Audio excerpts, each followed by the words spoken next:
Hai guys, kembali lagi di channelku. Beberapa waktu yang lalu saya sudah sempat membahas mengenai beberapa bumbu-bumbu makanan ala Korea. Nah, sekarang kita akan beralih ke jenis-jenis seafood yang menjadi makanan populer di Korea. Nah, kalau kalian sering menonton mukbang, maka sudah pasti kalian tahu jenis seafood seperti apa yang sering dikonsumsi oleh orang-orang Korea. Ada yang dimasak, tapi ada juga yang dimakan mentah. Oke guys, langsung saja disimak dan jangan lupa untuk subscribe channel saya ya. Hidangan seafood menjadi salah satu makanan populer, bahkan bukan saja di Korea ya guys, tetapi di berbagai negara lain. Nah, kalau di Korea Selatan tercatat sebagai negara yang memiliki wilayah laut yang cukup luas, sehingga tidak heran kalau rakyatnya terbiasa mengkonsumsi makanan laut atau seafood. Dan bahkan kalian akan dengan mudah menjumpai pasar ataupun supermarket yang menjual aneka hewan laut yang masih segar, alias hewan-hewan laut yang masih hidup, dan belum tentu kalian bisa temukan dengan mudah di Indonesia. Nah, berikut beberapa jenis seafood yang biasa dikonsumsi oleh orang Korea. Seafood yang satu ini sudah pasti tidak asing lagi bagi kalian, karena ini salah satu makanan ekstrim yang berasal dari Korea Selatan.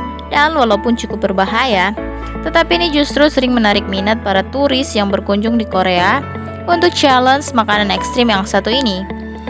Makanan ini terbilang ekstrim karena pengunjung akan disuguhkan dengan gurita yang masih mentah dan diharuskan untuk dimakan hidup-hidup. Tentunya kalian yang tidak terbiasa akan merasa aneh bahkan jijik. Tapi itulah sensasi yang akan kalian temui dengan hidangan yang satu ini. Orang Korea sangat suka seafood, baik yang dimasak maupun yang dimakan mentah. Seafood yang satu ini bernama geobol atau cacing sendok yang menjadi salah satu hewan laut yang dimakan hidup-hidup seperti sanakji. Cacing sendok ini dapat kalian temukan di pasar-pasar tradisional di Korea. Bentuk cacing sendok ini mirip seperti palik dan memiliki sifat afrodisiak atau dapat merangsang gairah seksual. Dan tak jarang hewan laut satu ini sering mendapat julukan ikan penis.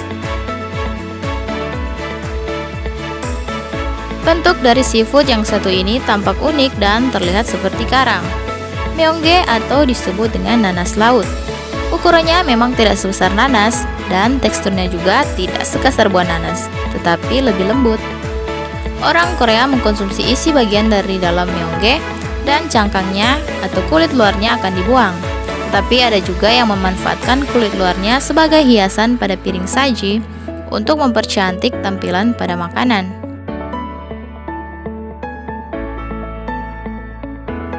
Haesam atau disebut dengan teripang laut. Teripang laut juga menjadi salah satu makanan favorit di Korea karena hewan laut satu ini bergizi tinggi. Haesam memiliki tekstur yang tebal dan kenyal seperti tulang rawan. Dan haesam yang semakin segar akan semakin sulit untuk digigit. Biasanya haesam dimakan mentah dengan menggunakan sambal dan rasa dari haesam ini tidak terlalu menyengat. Seafood yang satu ini tidak kalah populernya dengan sanakji atau gurita yang sering dikonsumsi di Korea. Abalone adalah sejenis kerang moluska yang sering dijadikan olahan berbagai menu.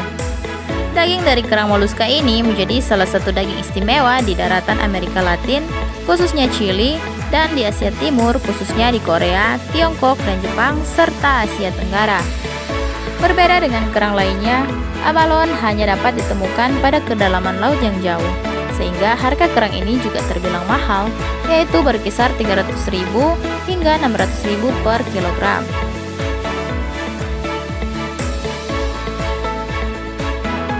Seafood yang satu ini termasuk dalam golongan kerang. Selain di Korea, geoduck sangat populer di Cina. Spesies kerang ini menjadi salah satu makhluk hidup yang memiliki umur panjang, yaitu rata-rata 140 tahun. Harga dari geoduck bervariasi tergantung dari ukurannya. Harganya dimulai dari 567.000 hingga jutaan rupiah. Nah, masih banyak lagi jenis-jenis seafood yang dikonsumsi di Korea maupun di wilayah Asia lainnya. Jika kalian berkunjung ke sana, kalian akan lebih mudah untuk menemukan jenis-jenis seafood yang mereka konsumsi tersebut. Dan demikianlah informasi ini, semoga bermanfaat dan jangan lupa untuk subscribe channel saya untuk informasi menarik lainnya. Terima kasih.